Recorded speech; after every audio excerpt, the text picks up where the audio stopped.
right, Brad, I've got a new favorite show on YouTube, watching with my family. It's called Hot Ones with Sean Evans. Shout out to him on that. So we blatantly stole his idea. All right? But the important thing is, this is for our Grove family, Grove Church. Some questions I'm going to ask you as we move through a varying degree of hot sauce. All right, I know you're not necessarily a big fan, but for the fans out there, you're going to eat some hot sauce with us, right? I'm down. Right. So let's start at the lowest level here. All right, we're going to start off, and I'm going to ask you a question after you take a bite, and we'll move on through. It should be some enjoyable footage. All right. Do you use hot sauce at all? No. You don't at all? No. All right. So what are some things right now that you're seeing going on during this season of craziness in the life of our church that you're excited about? Specifically with the COVID-19, from day one, we had said as a team that we were believing that we would have a season of momentum, even during all of this.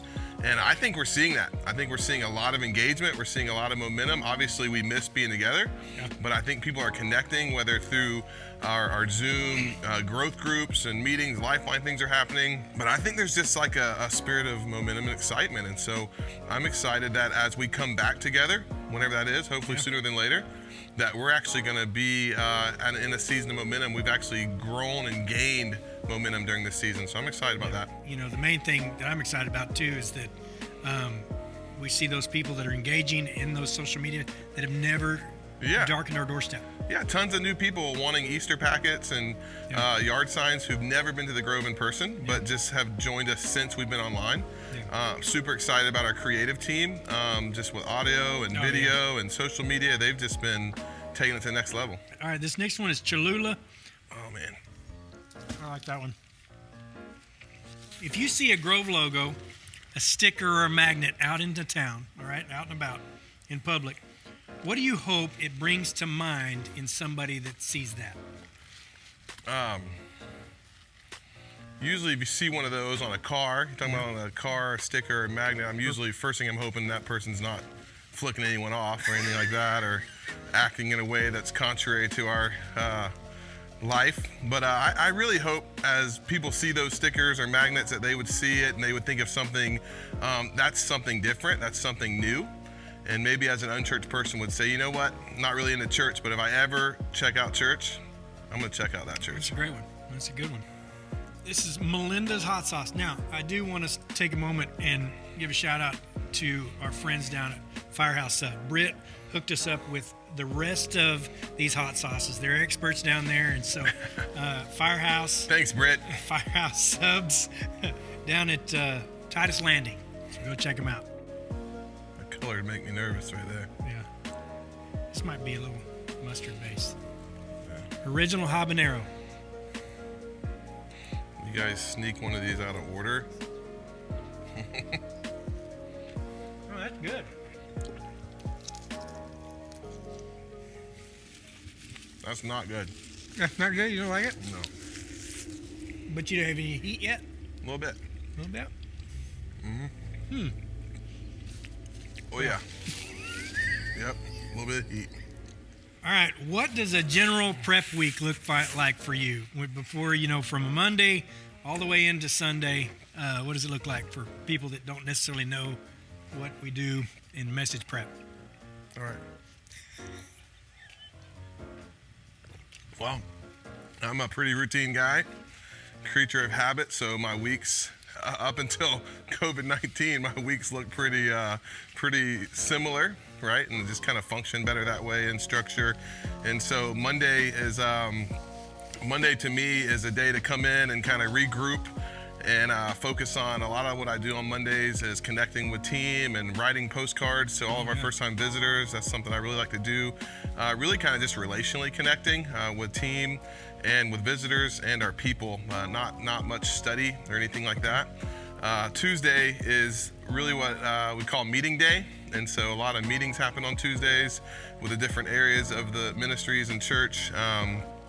Team huddles and creative meetings, and so Tuesdays seem to get pretty booked up with meetings, and that's fine. I like that on Tuesday. And then Wednesday is when I do my study day, and so the goal is to not have any other distractions or appointments. That's not always the case, but the goal is for Wednesday to be solely study day.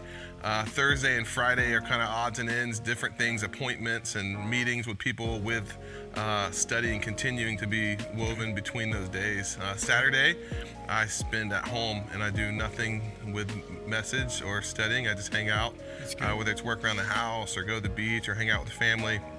And then go to bed early Saturday night, so you guys know that. Yeah. So I go to bed about 8:30 on Saturday nights and wake up at 3 Sunday morning. And then I like to be at my desk at 4 a.m. and spend 3 hours Sunday morning just alone with the Lord, and then get ready to go. Yeah, I think that's something that most people don't know about you, that you're an early riser for that Sunday. So, but that by the time that we get there early and things like that, by the time they're at church, we've been at it for several hours, and there's no drowsy for sure. Oh yeah, several hours, and not just me. Yeah. A bunch of our teams up super early Sunday morning, getting things going and ready for an awesome day. All right, this one is more like a jam or a jelly. We've heard good things about this one so far, so I'm going to put this on the wood. You can put it on yours however you'd like it. Oh, that is a good toast jelly. Oh, that's too much. That's too much. Fiesta Juan's raspberry jalapeno sauce. Wow. Did not disappoint, Jason. Good job. Definitely got good flavor. We'll see what happens in a second. I think we're going to be good. That's going to be a new biscuit topping right there. Oh, good. I'll take a second dip. Really? No. All right. Why do you love coastal Central Florida? We talk about church planting in coastal Central Florida and things like that. It's a heartbeat. But why is it so special to you? I love coastal Central Florida. I'm a Titusvillian. So I moved Titusville when I was about 4 years old, before kindergarten. So I was here kindergarten through graduation, and this is just home. I love the culture here. I love the uniqueness of the Space Coast. There's this kind of a unique feel here, being in the Space Coast, coastal Central Florida, of beach community. I like that small to medium-sized town. I love the people here who are just real, authentic, authentic people, and a lot of people who've worked hard and raised their families here, and it's just got a great vibe. I always say this is my favorite city. Titusville's my favorite city in the world, and I love the opportunity we get to be here to serve the city. Fifth one here. This is Marie Sharp's Belizean. Let's just see what's up. Ooh, that's runny, Brad. Whoa. Be careful. Whoa. Oh, I got a lot. Yeah, I don't know about that. Oh man, this one is scary. This is scary right here. Is it good? It is good. That's not too bad. It's getting a little bit coming. Yeah. Oh man. Oh man. 2011. Why the Grove? Why start a church? Give us, if I ran into you on an elevator, you say about why you started, how planting the Grove Church came about. Woo, that's got a little bit late heat on it. Yeah. Why the Grove? Why the Grove? Why plant in 2011? Well, the Grove was something I felt very clear the Lord had put on my heart to plant a church, and not just a church, but churches. And so that's been our thing since day one. We wanted to plant several churches, spend the rest of my time on this earth starting new churches, life-giving, Jesus-centered churches. And but really here in Titusville, there hadn't been a wave of new churches started in a long time, and just felt like myself as well as Pastor Richard at Park Avenue, that there needed to be something new and something fresh that could reach people that the existing churches, not that they're doing a bad job or not doing something right, but just a new church that could reach new people. And so we just kind of set out from day one to say, hey, let's be a church that is welcoming to everyone, and for those who are not connected to church already. Oh man. You still got it feeling that one a little bit? Oh yeah. This is gonna be good. This is more like a chocolate sauce. No, I don't believe that. Yeah, my wife's gonna be mad if y'all kill me. At the Grove, we get labeled a lot of things, all right? Many things. Non-traditional, edgy, so on and so forth. What do you like that we're labeled as? If you had to put a label on us, what would it be? One of the labels that we have, I would say probably the label that I would embrace. We have some labels that we don't necessarily agree with. Probably the label that I hear that some people might give us in a negative light, but I would receive it and embrace it as a come as you are church. I think that's awesome. Yeah. I think that's kind of what we set out from the beginning, to create a church and an atmosphere where anyone can come just as they are, because we're confident that that God welcomes us and loves us right where we're at, but he loves us too much to leave us there. Oh, that's good. And so as they come as they are and they encounter the person of Jesus, he's going to do a work in their life and begin to change and shape them. And so I would embrace that one. I know that it kind of goes around town as almost as we're loose and it's a negative thing and we don't have any type of discipline, or we just kind of whatever. But I would say, man, this was the heart of Jesus. Yeah. He came for those, the sinners, not the righteous. All right, this is Bravado Spice Company, Crimson Hot Sauce. Oh, man. That's getting there. Not too much. That's a good one. Mm. Oh, wow. All right, Brad. What do you wish you were good at? I wish I got a follow-up question. I was good. What do you wish you were good at? I wish I was good at singing. I would love to be a famous country music star. All right. It's just not going to happen, though. No, that's good. It's not going to happen. Some people also might not know that you have a very limited access or approach to social media. So why does that benefit you as a lead pastor, as a shepherd, as a planner, a visionary, whatever? How does that benefit you that you have limited access to social media? It's not a conviction I'm looking to press on anyone else, but for me personally, it got to a point where just two things that were unhealthy and out of balance was the amount of time that I would get sucked into the black hole of social media, and just kind of the realization of like being at home in the evenings and looking at social media when I've been gone all day. That's something I didn't want to do when my kids are there and my wife are there. And so to me, it was just kind of a management of my time. And not that everyone has that issue, but for me, I would get sucked in. And next thing you know, 30 minutes goes by and I just kind of regret those 30 minutes. But secondly, it was a comparison trap for me. So as a leader, and someone who's leading a community of people, I would find myself comparing to other leaders, other pastors, other communicators, and the enemy would really use that as a trap and a tool to make me feel less of myself, that I wasn't being as effective as I could be, or I wasn't as talented or as good a leader as this. And so it just came to a point where there was nothing healthy coming from it. And I can remember the conversations going around a year or two ago about hey, if I have something I feel like I need to share and get to our people through social media, I can just post through the Grove page, but I don't need a page myself. And so that was kind of what I came to grips with. That's good. All right, this is Gator Hammock, Gator sauce. Felda, Florida. It's not really melt your face off from the beginning. It's coming. I can feel it. Oh, there it is.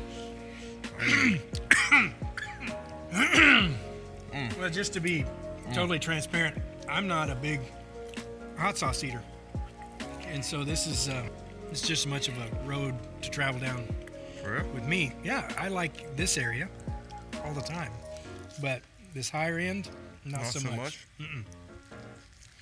All right, what's the best advice your dad has ever given to you, or you've ever received from anybody? Best advice might be, I can remember when I first kind of was feeling like, man, maybe God is calling me into ministry and calling me to pastor people. And that was a weird season for me to embrace that. And two different men both gave me the same advice, and neither one of these men knew each other, and so I thought it was kind of unique, and it didn't make sense to me at all. But they told me this. They said, if you can do anything else, do it. And I thought they were just being jerks in the moment. Like, where's the encouragement at? Like, I'm telling you, I feel like maybe God's calling me to pastor, and that was their response. But what both of them were telling me was that when you have a calling from God for pastoring and vocational ministry, you'll realize you can't do anything else. Because the moment you try to do something else, you're going to continue to get drawn back to, this is the only thing I can do. And so I think that was good advice years ago, and I love the advice and give this to a lot of people that be yourself, because everyone else is already taken. Yeah, that's good. All right, this is called Rhino Peri. It's a hot sauce. Well, it says extra hot, but we'll see. So I've never been much of a milk drinker, but what's this one? This is a African Rhino Peri.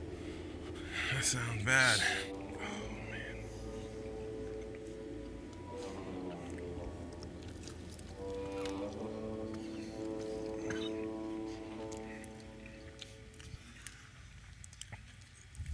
man. Man.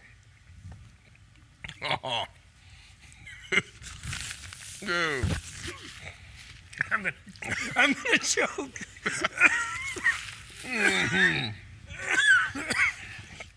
Oh. Yo. All right, you're stuck on a deserted island. Oh. And you can take 3 of your current staff with you. Who would that be from our current staff? On a deserted island. I'll take.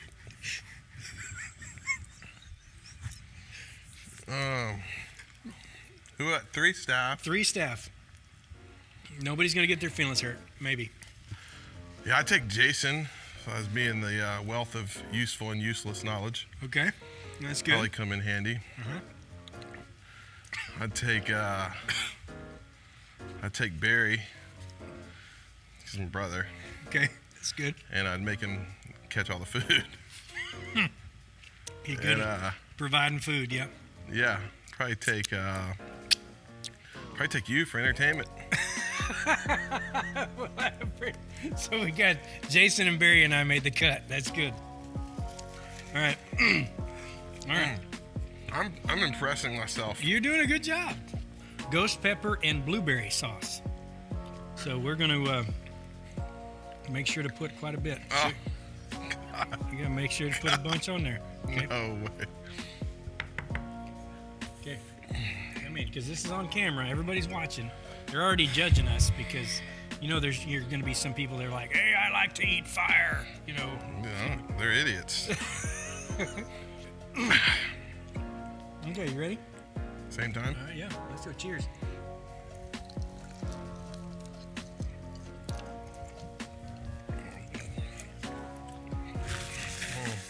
You already good?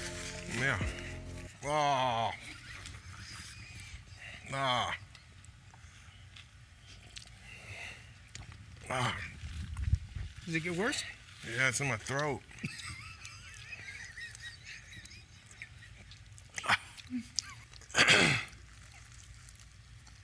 Oh. All right. So, those same people on the island, Barry, myself, Jason, get to pick out your headstone. What do you want us to put on it? What do you want to be remembered by? My lips. Oh.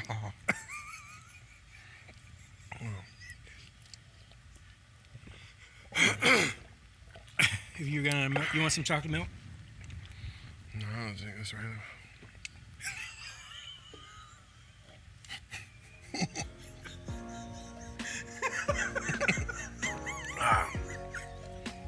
What I want to be remembered. What do you want us to put on your headstone? Here lies Brad Russell.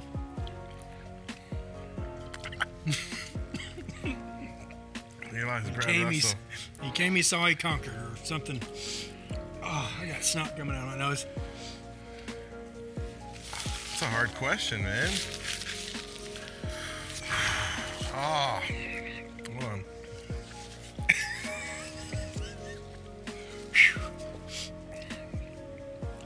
something about husband, father, follower. Oh, that's good. Something like that. Yeah, that's good. Do you, as far as did you think, a follow-up question with that, from 2011, what was the pinnacle of the dream? I know we've seen those dreams and then shattered them and done more things, but what was the initial start? It was like, if you could have 100 people show up? Oh, yeah. What were some of the goals? We thought as a core team, if 100 people came to the Grove Church, it'd be a miracle. Really? Yeah. I remember we had a yellow legal pad with names written on the pad of just thinking, these are people in town who might potentially want to come to this church. Yeah, that's good. And do you remember the milestones? What are some definitive mile markers for you? I need some more milk. We've seen a lot of mile markers that have come and gone with the Grove just since I've been here. But from the beginning, what were some of those things that you look back on that you're like, you can't believe you ever attained them, but they're just such great memories? Yeah, I think that our 1-year anniversary was a huge, memorable moment when we celebrated that first year of our church, and Fox Lake Park Pavilion, right around, I think, 500 people came out. We did a ton of baptisms, and that's also when we introduced Peri as moving him and his family here to launch our Port St. John campus. So that was a huge, monumental time. Not many church plants do that 1 year in, announce a... Yeah, we were told we were crazy by several people. Yeah, that's good. What else? One final thing is send off. Monumental? Yeah. The glow-in-the-dark egg fiasco? No, that's a nightmare, man. That's a one-hit wonder. So successful, never do it again. You know, obviously, as a church, like, you know, identifying this facility that we're in and saying, man, this old dilapidated facility, this is going to be the future home of the Grove Church, and then actually seeing that come to fruition.